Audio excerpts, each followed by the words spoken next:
राजकोट येथील छत्रपती शिवाजी महाराजांचा पुतळा आज कोसळल्याची घटना घडल्यानंतर संतप्त झालेल्या आमदार वैभव नाईक यांनी सार्वजनिक बांधकाम विभागाचे मालवण येथील कार्यालय स्वतःच्या हातात दांडा घेऊन फोडून टाकले।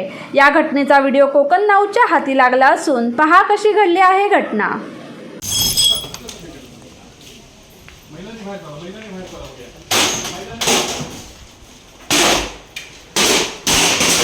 सगळ्या गोष्टी स्वच्छ खायचे, सगळ्या गोष्टी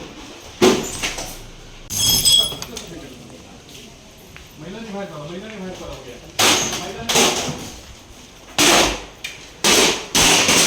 सगळ्या गोष्टी स्वच्छ खायचे, सगळ्या गोष्टी।